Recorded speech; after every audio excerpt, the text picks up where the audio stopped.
Red Sox fans have longed to hear it. The Boston Red Sox are world champions. Game over, series over, and the Red Sox are world champs again. It hasn't happened at Fenway Park for 95 years. The Red Sox are world champions.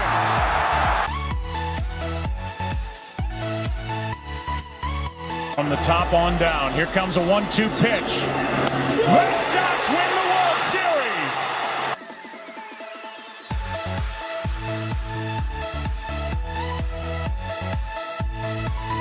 This is the Inside the Sox podcast, and now here's your host, Kevin Baver. What is going on, everyone, and good evening, and welcome to the latest edition of Inside the Sox podcast presented by Grandstand Productions. We're going to get right into it because this is a really, really, really cool episode. Very, very cool episode. First, we'll go around the table, and then we have a special guest that we're going to introduce. So, as always, my man Rob Harrison Rob, how you doing, brother?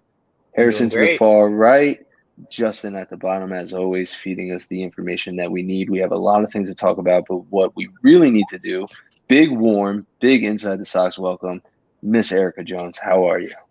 Hi, I'm good. How are you guys? You're doing all right. Erica, do us a favor. First off, we love having guests. It's like one of the favorite things, our favorite things to do. It's the best thing to do on this podcast, and to be able to have this platform and talk. Give us a little introduction, who you are, what you do, where you come from. Let's get the nitty-gritties out. Yeah, let's do it. All right. So I'm Erica, as you guys said. I'm from Detroit. I went to the University of Miami in Florida. Graduated in May. I was just thinking about it today. I'm like, wow, it's been 9 months now? That's really great. I feel like it was yesterday. But I'm still on like the thing of telling people I just graduated, and I'm going to do that for as long as I can. And then I actually got a job in Oregon covering sports here. So the Oregon Ducks, Oregon State Beavers. So moved out here to Oregon, and that's what I do. I cover the Beavs and the Ducks. But really baseball is my passion, and long term, that's probably what I want to do is Awesome. That is awesome. And we wish you all the luck in your endeavors and everything that's going on. Red Sox. What's your level with the Red Sox? What are we talking about here? Do we love them? What's going on? Die hard. Yeah, my dad's awesome. My dad's from the Boston area, so totally born and raised on Red Sox baseball. My family and I actually traveled to the London series a couple of years ago to watch the Yankees beat them in both games, but it was still an awesome experience nonetheless. So, yes, diehard huge Red Sox fan. 162 girl. 162 girl, as always. Yes, absolutely. And that's awesome. And we, Rob, we're going to dive into the episode. I'm sorry, I'm fumbling over my words a little bit. We're going to dive because we have a few things we want to talk about. Okay. We're going to do our little round table discussion. Rob, give us an update. What's the state of the Red Sox right now? So as everyone knows, we all know that our good pitcher at one point, our star closer in 2018, obviously, and 2021, obviously, Matt Barnes got traded, DFA'd, and then traded to the Miami Marlins very recently for Richard Blyer, who is a left-handed pitcher who is a good, throws a lot of strikes, which is what I like, and a guy who adds a little bit of depth for the Red Sox. And I think this move is good for us because we obviously needed that left-handed pitcher. Obviously, I think that Chaim Bloom didn't want to go and dip his feet into the water and go sign a guy like Andrew Chapin or the left-handed relievers that are available on the market. So I think this is good because it adds the left-handed piece that we need. And I've really like him. I've heard the name many times, and I think he adds a big piece that's already thick bullpen, which I think is very good that he's working on this pen. Yes, I think you hit the nail on the head. Once again, a left-handed arm, which we need in that bullpen. Once again, solidifying the bullpen, which was aside from extending Devers, the focal point of what this offseason was going to be all about is solidifying this bullpen. Guy, low walk rate, throws a lot of strikes. Once again, we need people who are going to come in, get guys out. Erica has a funny story about this trade. I don't know if Erica, it's tell us a funny, story. but I definitely have some insights. So, yeah, like I said, I went to school in Miami, so I was living there for the past 4 years, and Richard came from the Marlins. So I actually got the chance to meet him this past spring when not the Red Sox, literally they were not involved, when the Marlins were playing the Cardinals. Actually, I was covering that game. So before the game, I was down on the field chatting with him, and just super nice guy, super cool guy. And he does have experience playing in this type of market because he did play for the Yankees at a point in time. Yeah. So he's no stranger to the intense environment that is New York or Boston. He's played in markets like that before, and just super, super nice guy. So I was definitely excited when I got that notification that he was coming to the Red Sox. And all the things you guys said, we really clearly did need the bullpen depth. And I think this is the best case scenario, considering we got rid of Matt Barnes and it's not a huge financial burden now because we ended up being able to do this trade, and just all of it makes sense. All of it makes sense, and the money makes sense. Harrison, tell us your thoughts, brother. Well, the Matt Barnes trade, I was actually, because we talked about the last episode, I was really shook about it. I mean, over Ryan Brazier, the parrot knows, that's what I'm going to call him now. So, either way, I like what Bloom is doing right now.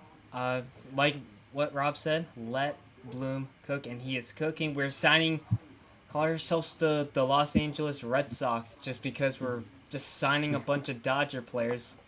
Justin Turner, I mean, we still have Kike, we have Doogie. I mean, we got a lot. I mean, I think it's Kenley this team Jansen, on too. paper. Huh? Jansen as well. Yeah, Kenley Jansen as well. I mean, I think this team on paper looks pretty good, and I just feel like we have a shot. We can be like the underdogs and we'll win the World Series. I've been saying this every single time. I don't know if I'm as confident as you are about that, but oh no, not World Series. I was just joking to make fun of Yankees fans. So, like, I feel like this team is very good, like with the additions that they made. I don't think they like stand out on paper, but I think like they're very big moves that they needed to make. So I feel like a realistic saying could be probably like a wild card spot. Fingers crossed, knock on wood, we could at least sneak into the wild card. I think it's sneaky. I think just by the way, Richard's stats, 2022, 2-2 with a 3.55 ERA, one save, and a 1.44 WHIP. So not awful, right? And this is it's an odd team that Heim's putting together, right? Because it's like it's not awful moves. Like every one of them. No, are they the big names? No, we've been saying this since day one. The big names, they got off the board and they all fell, and unfortunately none of them landed in Boston. That's okay. We locked up the guy that we wanted in Devers. We addressed the bullpen. I saw an interesting stat today on Twitter of projected WAR differential from last year to this year. And the Red Sox are only behind the Yankees, who, for all intents and purposes, retained Aaron Judge and got Rodon. That's it. Okay, so their WAR went up because of the Aaron Judge re-signing. The Mets, and I believe there was one other team, and then there's the Red Sox. I don't have it in front of me. I wish I could pull it up. With a 6.9 WAR differential. That's huge. To that, let's speak to a little bit of that. Also, Vegas came out. Vegas Insider, and I'm getting conflicting reports. Vegas Insider has the over-under Red Sox win total at 86.5. However, almost every major sports book, because I am a gambling junkie, has the Red Sox around 76.5 wins. So let's just try to figure out, is this band of misfits kind of going to work? And open it up, guys. Talk. Listen, let's just say all I know is that betting is legal now in Massachusetts on sports. There you go. Count me going to the Encore right in downtown, placing my bets on the Red Sox getting 86 wins. I think this team is capable of winning 86 games. It just all depends on your starting pitching, I would say. The lineup, even without Trevor Story, I think they have a lot of options, especially in the middle infield, having Nico Goodrum there, having Mondesi when he's healthy, obviously by opening day, that ACL injury. He should be ready by like the second week, maybe the third week of the season. Obviously, Kike is moving to the infield. So I feel like a lot of pieces, they're good in the infield because they have a lot of offense. Same with the outfield. You even have Jaron Duran as a fourth outfielder who I think has a lot of potential. I think the ceiling's still high for him as much as people don't like what he did, not running out after the ball. I think he's still got potential. I think this team could probably win 86 games. I feel confident. As like I said, the starting pitching is your only thing. Obviously, you have Chris Sale, James Paxton, and Corey Kluber, who all have question marks with their history of injuries. So it would be interesting to see. But obviously, like if James Paxton is healthy, we've seen what he could do for the Blue Jays. We've seen what Chris Sale can do for the Red Sox, and then we also seen obviously what Corey Kluber could do winning 2 Cy Youngs. I think it's hard because you talk about having these question marks and injury history, and the most important thing for an athlete to have is availability, right? So we can talk about how much potential these guys have and how good they can be, but none of that matters if they're not actually present on the field. So that's definitely the biggest thing when you talk about guys like Chris Sale. Another guy I want to talk about is Christian Arroyo, because he's a guy that has not been too lucky with the injury bug, but when he has been on the field for extended stretches, I think he can definitely be a very, very solid everyday starter, whether it's in the infield or he did play a little bit of outfield last year, but whatever it is, I think he can be a very, very solid everyday starter for this team if he can stay healthy. And I think he's a guy that's not talked about enough, but I'm really excited about what he can potentially do if he stays healthy. I love the Christian Arroyo take. I really do, because so many people forget that he's like the ultimate utility man. And this is someone in a team like this where they're building depth at so many different positions. And we know that the injury bug is bound to hit. I hate to say it, but every team in a season of 162 games, it's very, very unlikely to stay as healthy, right? You know there's going to be injuries, but I'm talking about injuries that are really going to decimate a season, right? And we don't want to fall into that perpetual cycle, similar to last year. So Christian Arroyo is going to play a big part on this Red Sox team. He is, and some people are for it, some people are against it. I get it, maybe, but not only that, he's a clubhouse guy. He's always got a smile on his face. He's always playing around in the dugout, and I do think he's going to play a big role in this team going forward. Just want to let you guys know quick that projected WAR stat that I did have. I did look it up. That is including Trevor Story only having 300 plate appearances. So you're talking about like major. I don't know if I want to use the word major, but you're talking about significant improvements up and down this roster.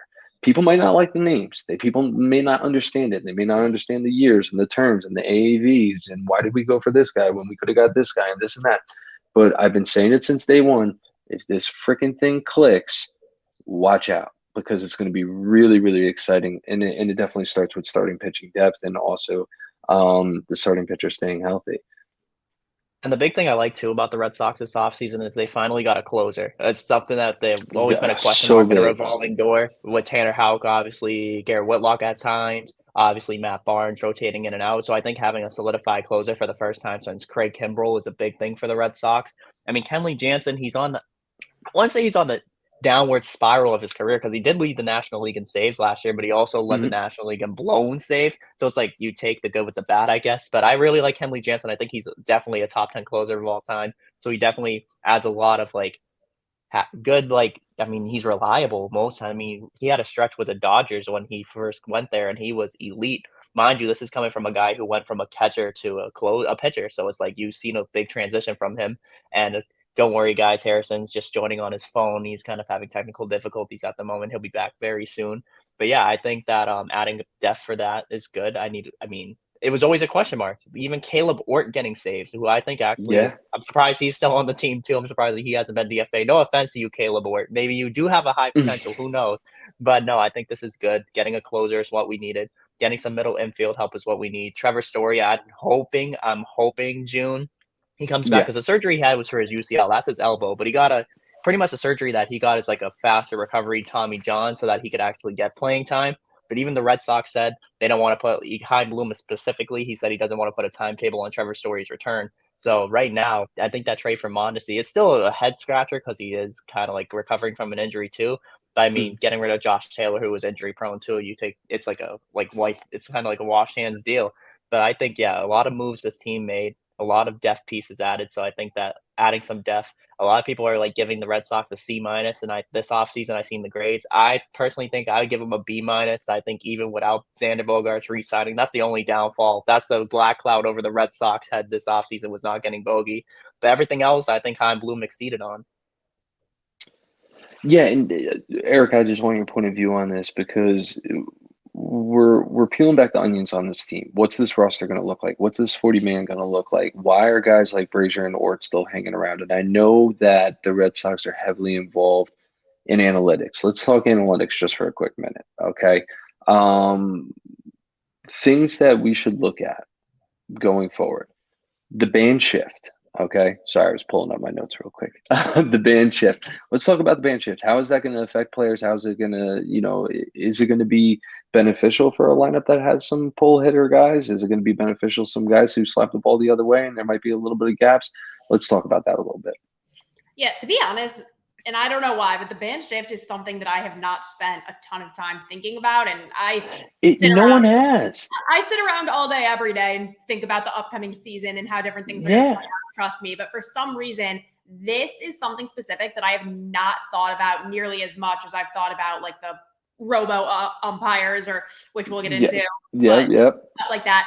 And then you talk about, some guys are going to benefit from it. Some guys aren't. So the little thinking I've done leads me to believe that it might just kind of even out. I'm not saying we're not going to see a difference with it, but I don't know how drastic it's going to be. Again, I'm excited to see it play out. I don't know. I also don't really have a strong opinion on it one way or another, which is weird because I am very opinionated and I normally do, but this is just one of those things, like on the list of things I'm looking forward to this season or not looking forward to. This just like is not high up there. Sorry, that wasn't really a great opinion that I could give. No, that's all right. That's all right. Listen, the best part about all of this is you don't need to be on one side of the fence or other. Like there's a very gray area in baseball that people don't like to discuss, right? Like there are certain things that happen, and I know people run by the numbers. I think one of the biggest thing Alex Cora as a manager is he uses analytics when he thinks it's going to be beneficial, but he also listens to the players in the dugout. He also listens to the coaches around him, his bench coaches and things like that. There is a gray area in baseball. So many teams, and I hate to say it, but that team to the south of us, the Yankees, they rely so much on analytics that it costs them in a lot of games because they put people in because the numbers say to put them in. They put people in positions to pitch because the numbers say that they should be pitching. And in reality, we're all human beings, and you have to look at it. Band shift, non-band shift. Is Joey Gallo going to be an all-star this year? I have no idea, right? Joey Gallo, complained about the shift for so long, but he strikes out 210 times a year. So Cody Bellinger. Cody Bellinger, same thing. These guys complain about the shift and complained about the shift, and it's like, well, listen, if you're putting up the same numbers as you did, was there much of a difference? And I don't know. I think time's only going to tell with that.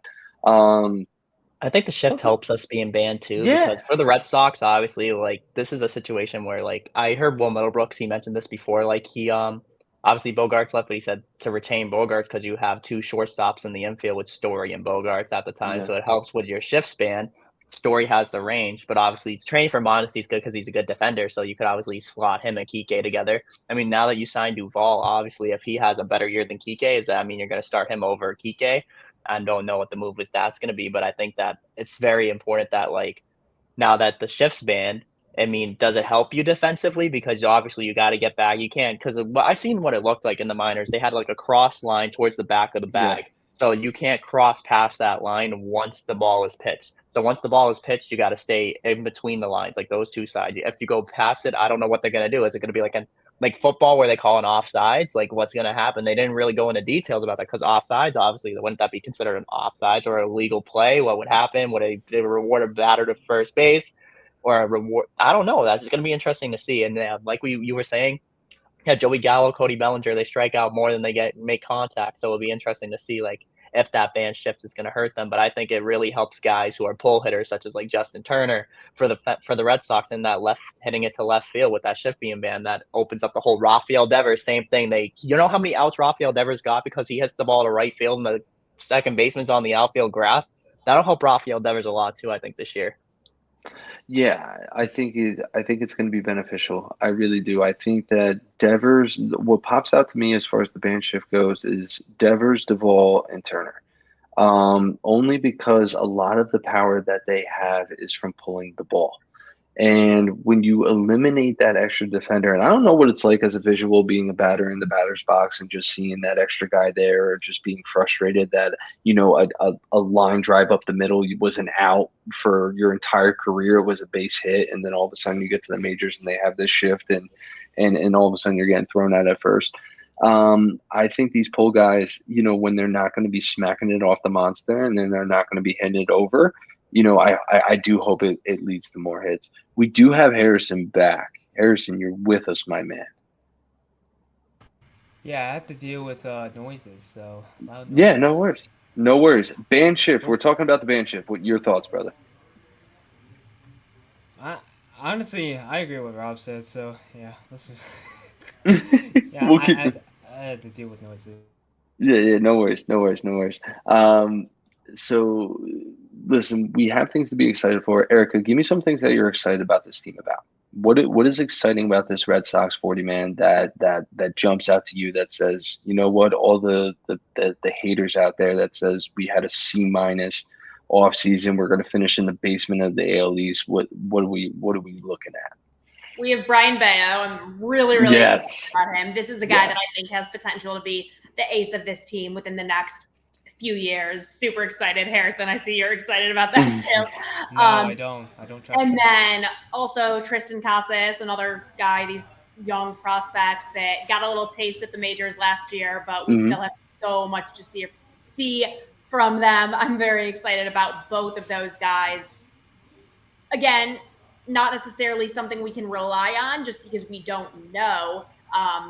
But we have every reason to think that they're going to be able to perform well, and that's something I'm super excited about, just watching these guys. I'm not ready for Bayo. I don't know about him. Harrison, what's the deal with Bayo, bro? What's going on? I don't know, dude. What's the relationship? I don't know. Bayo has been working with Pedro this offseason. So let's and I do believe, because I saw him from I saw him from last year. We saw him probably in August, I believe. I think it was August, end of July, maybe. I think. Yeah, that's when he got called up. I was at his debut game, and he did get shelled. But obviously, I feel like the first couple of months with Brian Bayo, he was very he was thrown into to pitch, so it's kind of hurts. But at September, he had an amazing September, so I'm excited to see. I didn't see September. Also, I think Justin. Sorry to cut you off, Harrison. I think Justin had his finger up. I think he wanted to say something, but I didn't want to cut you off or anything. Go, Justin. Go, brother. Oh, Justin's got to go. Justin's got to run. All right, something coming up, boys. I got to go. I'm sorry. Justin, as always, brother, Love thank you Justin. so much. Hope all is good. Yeah, hope all is well. We'll hold it down for you, Justin. We'll hold it down. We'll hold it down. Brian Bayo, listen, the September numbers don't lie. And the fact that he came on as strong as he did at the end of last year leads us to believe that I think he's going to be a formidable starter in what's otherwise a starting rotation of a lot of question marks, right? Like, is Chris Sale going to give us 200 innings?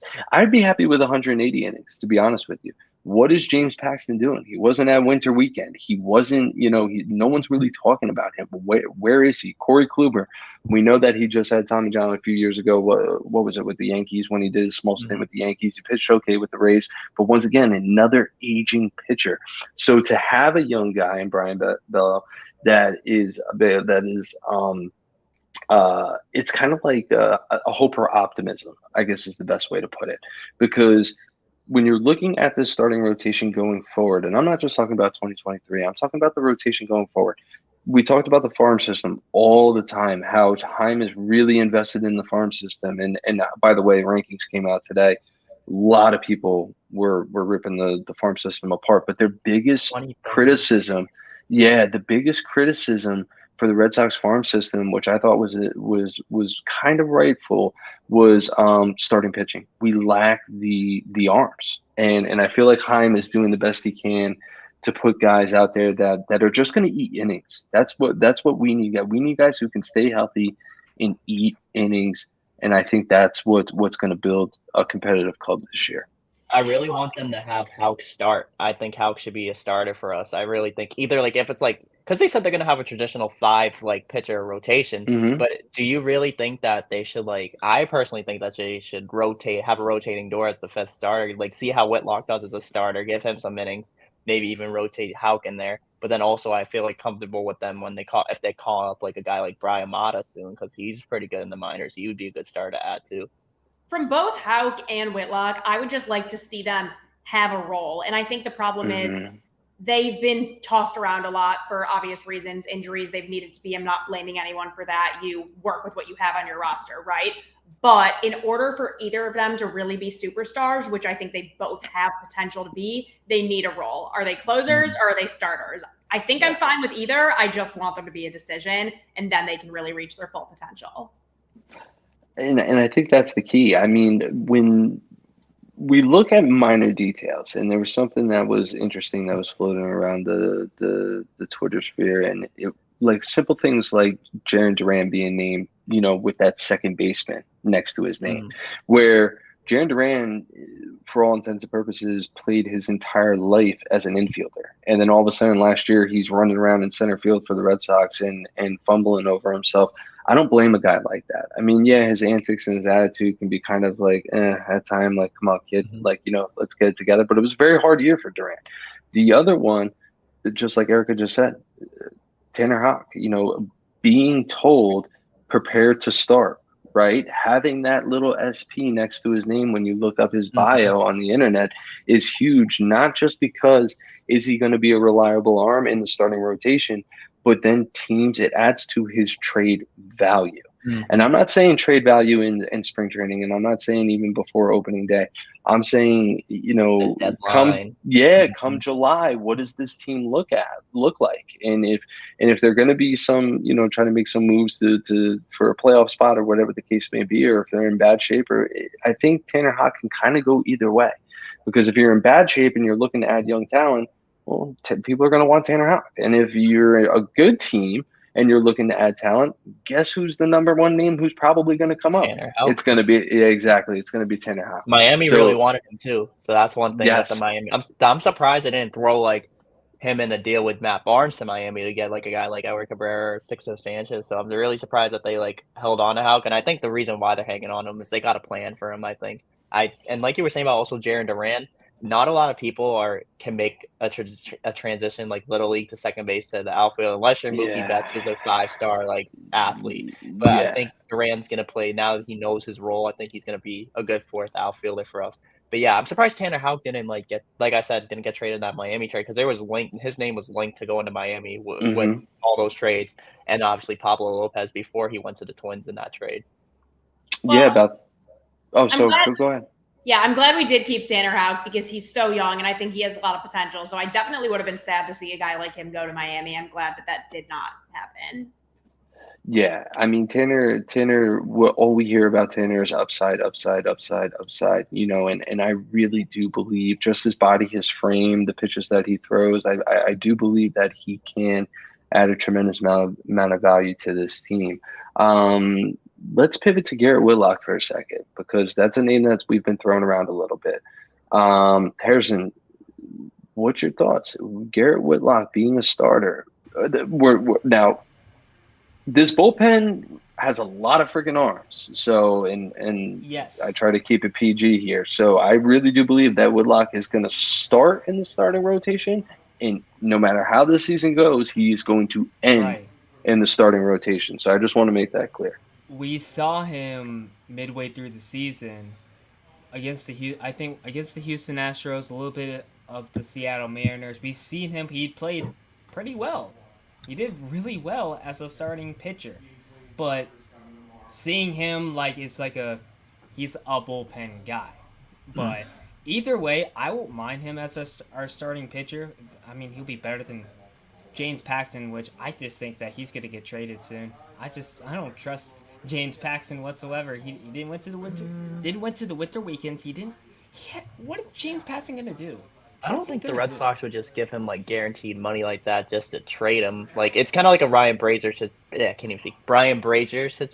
where they give him guaranteed Parrot, man. We'll go with Parrot, man. They gave him guaranteed money and basically they're not gonna trade him because they're owing him money. And I feel like I don't know. I think James Paxton could be a valuable asset for the Red Sox this year. They need it. They obviously were Rich Hill, who was a lefty starter last year.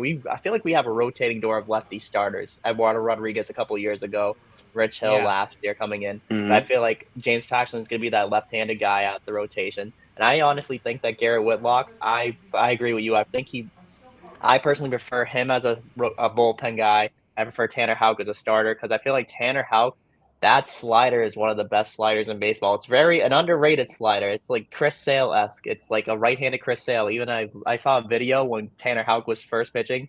Side by side, he pitches just like Chris Sale. It's so crazy to see. It's literally a right-handed Chris Sale. His The arm angle and mechanics everything. are phenomenal. Yeah, I feel like Garrett Whitlock is going to be he does have a little bit more like leeway with his pitches than Tanner Houck because I feel like Tanner Houck only has a couple fastballs and a slider. Whitlock has like a sinker, slider, changeup, fastball. He has like more of a repertoire for as a starter. So I feel like he would be a good asset to the rotation. It just depends how he does because as a reliever, he was lights out. But as a pitcher, there were some times where as a starter, he would go a good 4 innings and then towards the bottom half of his start, he'd get a little bit like fatigued. So it's going to I think one thing obviously you got to teach him is stamina, and pitch count's going to be one thing for him. Would you rather have Rich Hill back?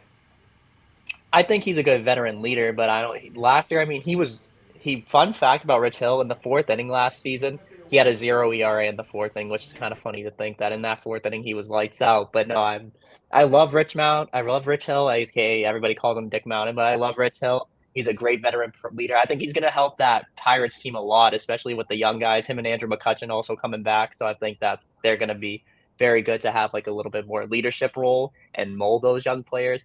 But no, I think Rich Hill. I love Rich Hill. Don't get me wrong. Always comes back to the Red Sox every now and then. He's born in Milton. He lives like right down the street from me. He was born down the street, which is kind of crazy to think.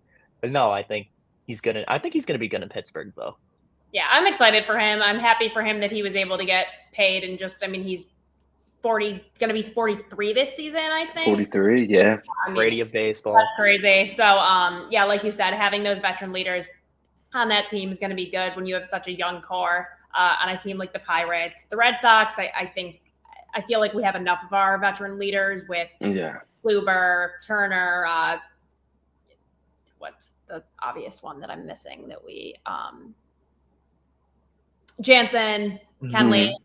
So yeah, I think it was okay to part ways with him, but I wish the best of luck for him. And I mean, Rich Hill really wanted to come back to Boston, by the way, because who wouldn't? Yeah, Boston's great to fit. You never know. Maybe he'll sign like a one-day contract with the Sox and retire with the Sox. Well, I think Rich Hill, whenever he decides to hang it up, is going to have a very long media career in Boston. I think he would have I think he would be a very good fit for NESN. Good analyst for NESN. Absolutely. I have no doubt in my mind. Somebody else I just want to talk about. Waka. Ooh, he's very interesting name. I know. Waka. Dude, he played amazing with us. I want him back. I know. I want him back. I don't know how he's still on the market. I don't know if people aren't valuing him high enough. I have to say, and again, maybe I'm wrong. I hope I'm wrong. I would think that if the Red Sox wanted to sign him, they already would have got him. Yeah. You know, maybe like for other teams, you could make the argument that they're just not really thinking about him, which even still is probably silly of me to say because it's these GM's job to think about that. I don't think anyone's forgetting about him, but especially the Red Sox, like his name is already in front of their faces, in their heads. I don't see how or why they wouldn't have already signed him if they had any intentions of doing it. Yeah, I think Waka is a very interesting name because I was actually at the Sunday night baseball game, Fenway against the Yankees, where Waka came out. It was, first off, the first ever Yankee Sox game that was like 2 hours and 10 minutes. So my wife and I were there, and Waka absolutely mowed down the Yankees. That entire lineup. That was a short game too. Yeah, it was a short game, very short game, and 2 hours and 10 minutes. Never hit the homer over the right field bullpen, and we escaped there with a win. But that was Waka pretty much all of last year, was working fast, getting ahead in counts, getting guys out. Like, people forgot that when he was in St. Louis, correct me if I'm wrong, St. Louis, for a majority of his career, very effective pitcher. Very, very, very effective pitcher. And I think that Waka is someone that I think I agree with Eric. I agree with everybody here. Like, I think if the Red Sox were going to do something, it probably would have already been done. I think this is something that is probably, people are going to wait to spring training. Is there going to be an injury? Is there going to be this? Is there going to be that? And I think that Waka is unfortunately the bystander of someone just waiting to get hurt. And I hate to put it that way, but I really do believe teams are probably looking at him in that kind of realm. Let's talk about something fun, okay? Robo-ump. Yeah. Well, we already know about his nickname, by the way, so yeah, I mean. Robo-ump, okay. It's starting at the AAA level? Yeah, AAA, they're starting to implement it. AAA. They started in the minors a little bit. They did it during, I believe, a show. I forget if it was the All-Star game or a showcase for AAA. Like, I remember the video. It shows Jason Dominguez, the Yankees prospect. It was a low call, and he went to his helmet like this to get the call, and they went back, got it right. It clipped the zone and it counted. And I think it's going to be interesting. I think they're going to do something where it's like, I forget the name of it. Statcast? Those things, yeah, Statcast, where they have those things usually, like how, like, at the batting cages they have like the little things where they show you like the hitting where you hit and have that. Yeah, it's gonna be one of those things. It's gonna be very interesting to see. I know it's gonna be like, I don't know. I think I'm 50-50 on it because I like how the accuracy would be, but also it takes the human aspect out of the game of baseball, which is gonna be very like interesting to see because everybody obviously knows humans have errors, and I mean. It'll help with guys like obviously Angel Hernandez and Laz Diaz, who missed a lot of calls. I saw a tweet the other day, and it said Laz Diaz when he's a home plate umpire, 0-39. The Red Sox are 0-39. How does that happen? It's just bad, and I hope that helps it a little bit. I mean, you're going to see, especially with those two, if they're umpiring, you're going to see a lot of challenge strike calls. I'll tell you that much. This is going to be. It could be a bad season or it could be a good season for the Red Sox. Let's just say that for an example. Yeah. Well, I'm for the robo-umps. I think, of course you take away some of the human elements of the game, but at the same time, I think we need to value the accuracy.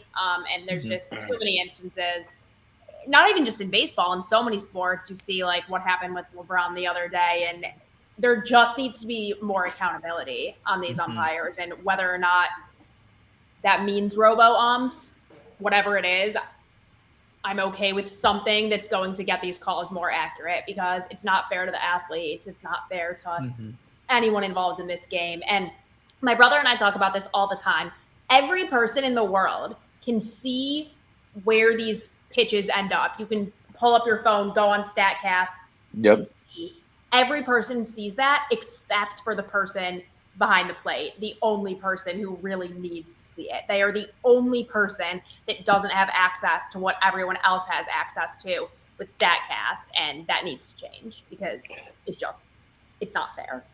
Yeah, you run into, and you hit the nail on the head, Erica, because you run into the human element of sports, right? Like when the NFL came out with instant replay, and it took them for a little while to get it right, and what have you, and pretty much all major sports now, hockey, basketball, we all have it, but they're still figuring it out, right? Like there's still kinks to it. But baseball, for all intents and purposes, it took us forever just to feel if something's a home run or not, right? Like did it hit the top of the wall or did it not? I am also pro robo ump. Listen, I'm not trying to put people out of jobs. I'm really not trying to be anti umpires and things like that. I get it. And I respect it. But my thing is when the game is on the line, and we've seen it way more often than not, which especially I think is the issue. Too, yeah, absolutely. Right down the middle, and he called it a ball. I remember screaming at my team. Thank God it didn't lead to anything. But I know that year, I was freaking out. And think about whether it's a playoff game or just a normal Tuesday night and you're sitting on the couch and you're watching the game and how many calls are missed. And there is an account on Twitter that you can follow, and it's like, umpire grades or whatever, and they'll tell you, dude, there's run differentials with the calls that these guys make in certain situations.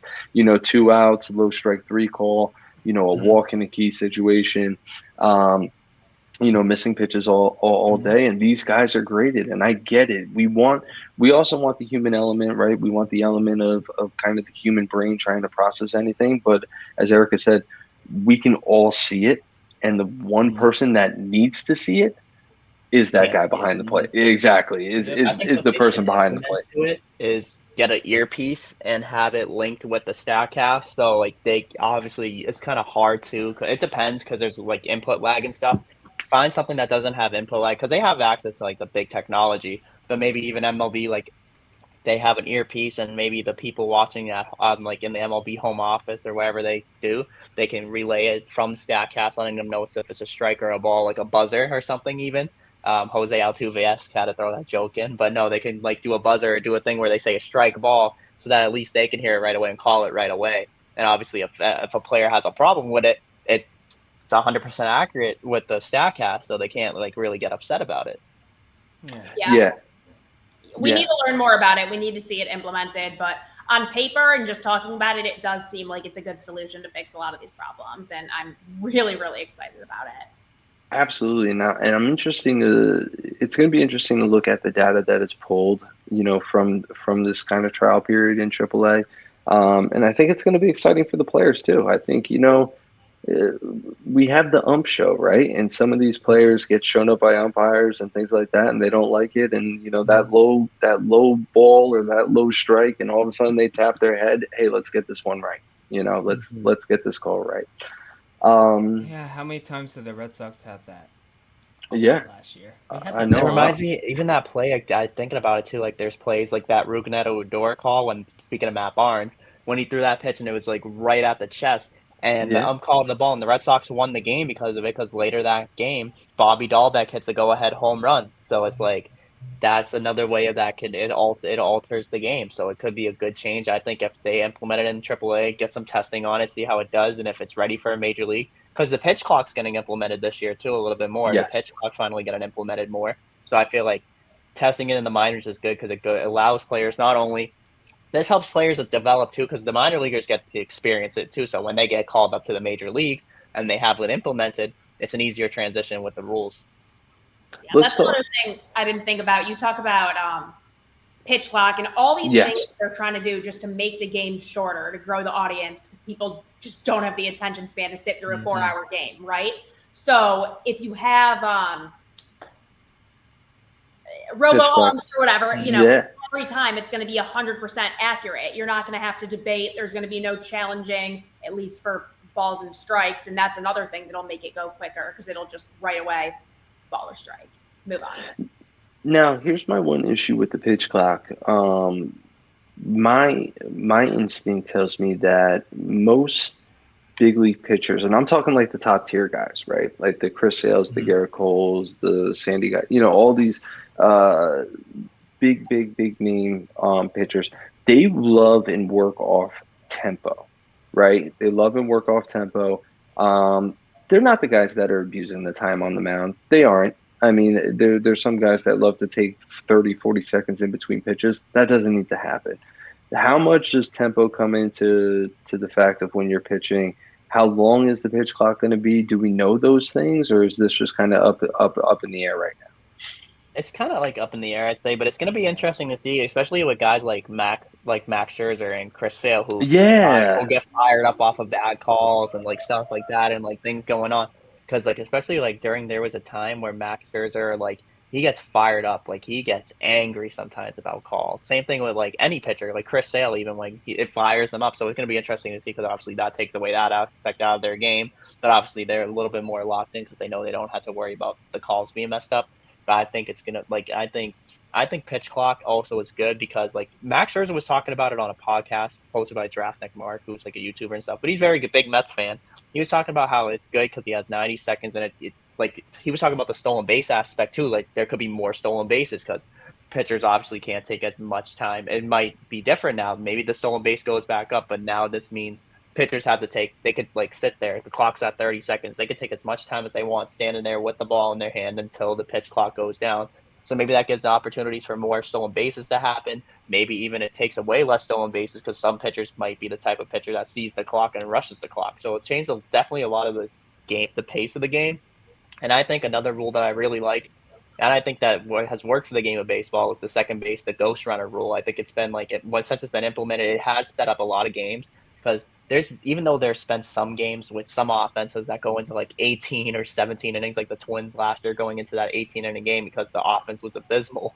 But most cases, it speeds up the game. So I think obviously, personally, for me growing up, I don't care about the time of baseball. I could sit there and watch a baseball game for 7-8 hours, like Game 3 of the World Series, and not complain. Obviously, maybe it being a little later, I would complain. But if it's an afternoon game, I don't mind sitting there for 5-6 hours, just sitting there watching baseball. Yeah, I mean, I couldn't agree more with that. But I think it's hard because the sample size of people we're dealing with right now, us clearly all being such huge baseball fans, we don't mind sitting through a 5-6 hour game, right? But you talk about the general people who maybe aren't as diehard of baseball fans. It's not what they live and breathe for. They're not going to deal with that. And you talk about just expanding the audience, and especially with younger generations, and just not even having the attention span to watch That's me. I mean, I'll be the first to admit, I can't even, on TikTok, some of the videos are up to 3 minutes. I'm not watching an entire game unless I'm that intrigued. So, I mean, I get it. Like, I can watch a 4-hour baseball game, but a lot of people can't. And, when you're competing with other sports too, basketball games only like 2.5 hours. Sure, football games are longer, but there's more action going on all the time in a football game. And this is another thing that I've talked about a lot with my brother and my dad. Baseball has more breaks than any other sport, but they're not long enough to do anything, right? So with halftime in football and basketball that you get like 15, 20 minutes. All right, if you need to make a phone call, I don't know, do something, write an email, like you have enough time to do something. Where sure, with baseball, every, I don't know, few minutes you get like that 2.5 minute break in between innings. That's not enough time to like do anything. Yeah, it's we're talking about growing the game, right? And in growing the game, one thing that frustrates me a little bit about growing the game is with the Apple, and I'm not out here to be anti TV contracts and things like that, but the biggest thing about growing the game, being a guy in Jersey, I have to pay to be able to watch the Sox year round. Yeah, I have to pay. Yeah, exactly. Harrison down south, right? Like we have to pay to be able to watch the Sox, which is fine, and I don't mind doing that. But don't have me pay for the Sox, and then all of a sudden in a primetime game on Saturday it decides to be on a different network, and then all of a sudden we don't get it. It's all about growing the game.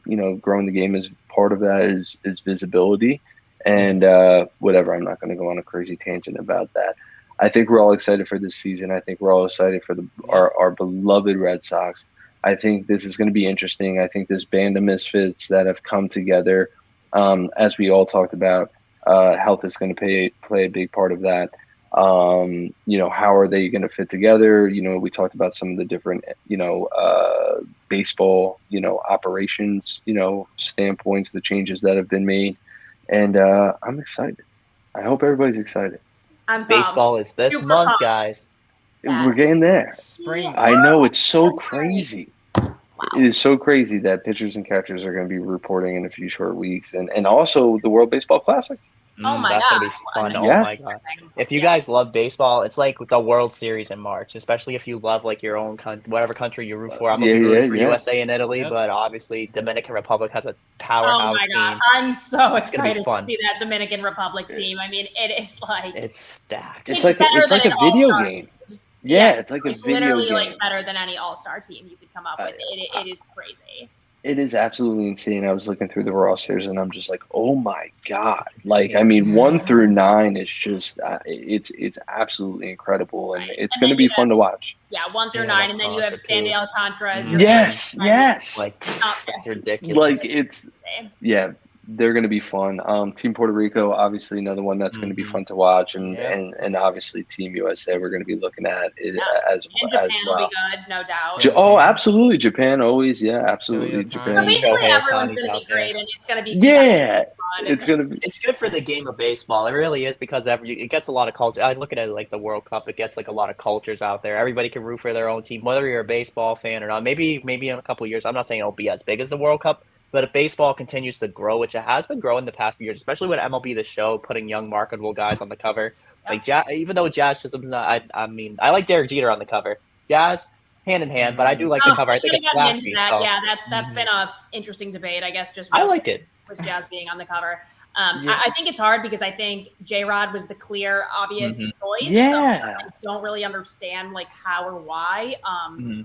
But, and that's not to take anything away from Jazz Chisholm. I mean, I think he's an awesome young guy. He's got that swag. He's up and coming. He's a great face for the game. It just doesn't really make sense when there were several other options that were. I think Jazz was kind of a safe option because you do have to realize they put Fernando Tatis, who was the face of the young movement of baseball, and then the guy gets popped for PEDs. Like that was such a like mustard stain on the shirt for MLB because here you are, you're building this young, exciting player, and Fernando Tatis Jr. He's absolutely electric, absolutely exciting. Deserves to be on the cover of MLB The Show. We had no idea that he was going to get popped a year later for PEDs. None of us did. So I think Jazz, in my opinion, was just kind of like a safer, right? Like he has a swag about him. And he works with San Diego Studios too. He's like a partner with them. So I mean, it's the safest choice. And I think next year, obviously, with the game, because this year, like I'm a gamer, so I know about it. I play that game like religiously. It's crazy. But no, I think this year is the last time it's going to be on last gen, and maybe they were thinking, oh, let's put a guy who we can still marketable, allow us to sell video games, someone we're comfortable with, and maybe next year when it's just on next gen, we could sell it and put like J-Rod or Mookie Betts or Mike Trout on the cover because we know we're going to sell, because they're going to sell consoles, but they're going to be able to sell more copies because it's more marketable players. Yeah. Erica, do you have anything for us? Any questions for us? Anything you want to tell? My light literally just went out. I'm like, well, I guess it's time to wrap up. But no, I really enjoyed doing this. I mean, I could talk baseball all day, every day, and just starting to talk about the World Baseball Classic at the end of this, that gets me excited. I'm like, have me back on the next episode and let's talk for the whole time about the World Baseball Classic and break down the teams because there's so much to talk about. Also, I've started getting into the hang of baseball since the Red Sox won the World Series, and I learned about it a long time ago. I learned that baseball is all about chapters, by the way. So it doesn't matter if you like. I think I talked to Kevin and Rob. I think I don't know how many games. Depends on like 16 games, 10 games. Like I'm trying to figure out what he said. My dad said. So basically, if you go like probably like 6 wins or below, I mean, that was a horrible like chapter. And if you go like 8-8, it's okay. Like 9-7 or 9 and above, it's pretty damn good. If the Red Sox do that as well. Yeah. Oh, by the way, B-Rob, you forgot the nicknames, dude. Oh yeah, that's true. You love your nicknames. I'll tell you that much. Okay, wait, B-Rob, you want to do like I don't know how many nicknames you want to do? 5? Like what do you want to do? Let's do an even number. Let's do 4. 4 quick nicknames, and we'll wrap it up. All right, BR, you go first, dude, because I feel like Erica likes this one. Which one? Oh, I always said this. I didn't say this on the podcast. I didn't say it on my TikTok, but I think a good nickname for our boy Justin Turner, Red Rifle. I like the Red Rifle. Got the red beard, got the red hair, and he's got a cannon of an arm when he plays third base. So I think Red Rifle. I mean, if he sees this, and I hope he sticks with it. I like Red Turn, but maybe Red Rifle too would be a better nickname. I like it. So we got Mr. Kevin's favorite with Trevor Story. So basically, once upon a time, when Trevor Story hits a home run, we always scream, "Story time with Trevor." That was by far my favorite, 100%. So Brian Bayo. I like it. So one more. Well, gotta go Sale Day, right? Yep. Yep. Yeah, sail day. Sail day. Always. Veterans Day, so like I mean, always. Eric, it was such a pleasure having you. Thank you so much for coming on the podcast. It was fun to talk baseball with you. It was fun to talk a little bit about your background and the line of work. Right, we're going to keep a little discretion just being able to kind of talk Red Sox baseball and baseball in general. Thank you so much for coming on the Absolutely. podcast. Thank you guys so much. I was so excited when Rob reached out, and again, like I said, I would love to do it again.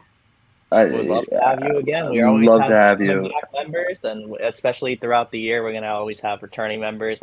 We're not gonna specify who's coming back yet, but if you've seen our old podcast, you'll know who's coming back. But we're always welcoming new people in, returning cast. We just love just talking baseball with new people and growing the game, especially for the Red Sox. Absolutely. Also, get ready for baseball season because we might do watch parties maybe. Mm-hmm. Yes, some watch parties we're going to be doing. We're going to be doing some live streams. We're going to do all that fun stuff. Once again, Inside the Sox podcast, available on wherever you get your podcasts: Apple, Spotify, Amazon. Featured on Wisdom. Rob, Instagram account, correct? Yep, Inside the Sox. It's on Instagram now. Made my backup account into a professional account. Thank you so much, by the way. I didn't get to say last episode because it didn't happen, but shout out to the Pedro Martinez Foundation for the follow. We truly appreciate it. Like, that's Absolutely. like insane to me. And then obviously we're still on Twitter. Obviously got a TikTok now. So we're growing it as slowly as possible. But hey, start from the bottom. You got to grind. And we love every single supporter here who's listening. So just want to thank you guys for just giving us a platform. And please, once again, thank you so much, Erica. And please give Erica Jones a follow and a like and subscribe and all that fun stuff that we do on the internet. Grow Red Sox content. And be safe, everyone. Peace. Catch y'all on the next one.